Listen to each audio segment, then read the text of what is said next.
Praise the lord. ఈరోజు దేవుని వాగ్దానము, మీరు బ్రతుకున్నట్లు కీడు విడిచి మేలు వెతుకుడి.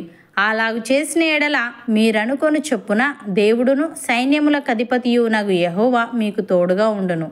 ఆమోసు గ్రంథము 5వ అధ్యాయము 14వ వచనము. సహోదరి సహోదరులారా, ఆమోసు ఇజ్రాయేలీయులను ఉద్దేశించి ఈ మాట పలుకుతున్నాడు.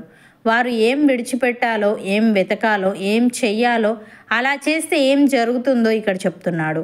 మొదటగా వారు కీడును విడిచి మేలు వెతకాలని అంటున్నాడు. ఇజ్రాయేలీయులు దేవునికి వ్యతిరేకంగా జీవిస్తూ దేవుడు వారికి తోడుగా ఉన్నాడని భావిస్తున్నారు. అందుకే మీరనుకొని చొప్పున దేవుడును సైన్యములకు అధిపతియునగు యెహోవా మీకు తోడుగా నుండునని అంటున్నాడు. అనగా ఇజ్రాయేలీయులు కీడును విడవకుండానే దేవుడు తమకు తోడుగా ఉన్నాడని అనుకుంటున్నారు. అందుకే మీరు బ్రతుకున్నట్లు కీడు విడిచి మేలు వెతుకుడి. అలాగు చేసిన ఎడల మీరు అనుకొని చొప్పున దేవుడును సైన్యములకు అధిపతియునగు యెహోవా మీకు తోడుగా నుండునని చెప్తున్నాడు.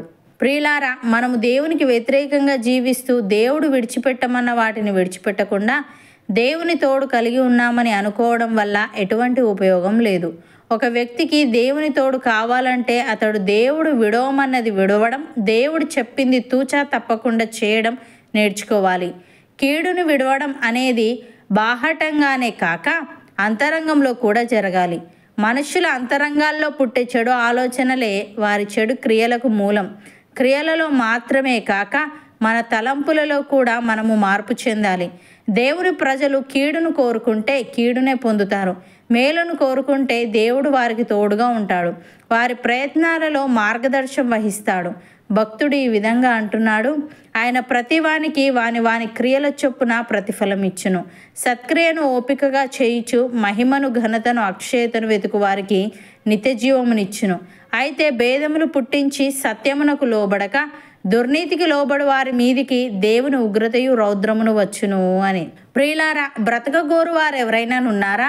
మేలు నొందుచు అనేక దినములు బ్రతకగోరు వారెవరైనా ఉన్నారా? చెడ్డ మాటలు పలకకుండా మీ నాలుకను, కపటమైన మాటలు పలకకుండా మీ పెదవులను కాచుకొనుడి. కీడు చేయుట మాని మేలు చేయుడి. సమాధానము వెతికి దాన్ని వెంటాడుడి. యెహోవా దృష్టి నీతిమంతుల మీదనున్నది, ఆయన చెవులు వారి మొరలకు ఒగ్గి ఉన్నవి. దుష్క్రియలు చేయు వారి జ్ఞాపకమును భూమి మీద నుండి కొట్టివేయుటకై యెహోవా సన్నిధి వారికి విరోధముగానున్నది. దేవుడు ఈ విధంగా అంటున్నాడు, మీరు మీ చేతులు చాపునప్పుడు మిమ్మును చూడక నా కన్నులు కప్పుకొందును. మీరు బహుగా ప్రార్థన చేసినను నేను వినను.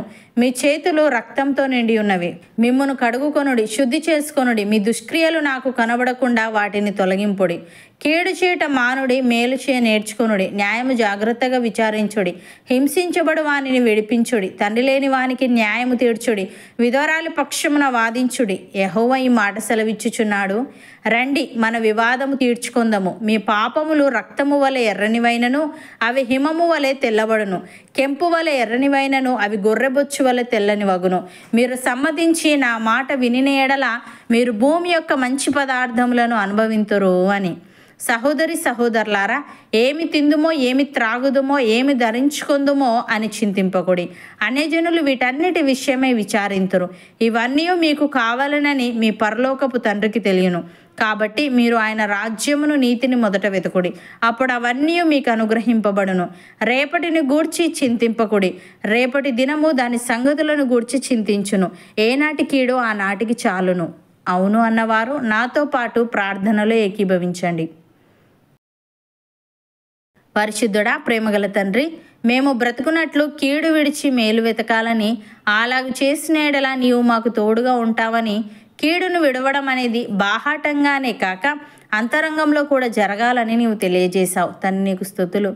దేవా, మేము మమ్మను కడుగుకొని శుద్ధి చేసుకొని మా దుష్క్రియలు నీకు కనబడకుండా వాటిని తొలగించుకొని కీడు చేయట మాని మేలు చేయ నేర్చుకునే వారంగా ఉండుటకు సహాయము దయచేయమని, నీవు ప్రతి వానికి వాని క్రియల చొప్పున ప్రతిఫలం ఇచ్చుదువు గనుక మేము సత్క్రియను ఓపికగా చేయించు మహిమను, ఘనతను, అక్షయతను వెతుకుచు నీవిచ్చే నిత్యజీవమును పొందుకునే వారంగా ఉండుటకు కృప చూపమని, ఏమి తిందుమో, ఏమి త్రాగుదుమో, ఏమి ధరించుకుందుమో అని చింతింపక నీ రాజ్యమును, నీతిని మొదట వెతికే ఆత్మీయత మాలో ప్రతి ఒక్కరికి నీవే దయచేయమని యేసుక్రీస్తు నామమున ప్రార్థిస్తున్నాము తండ్రి.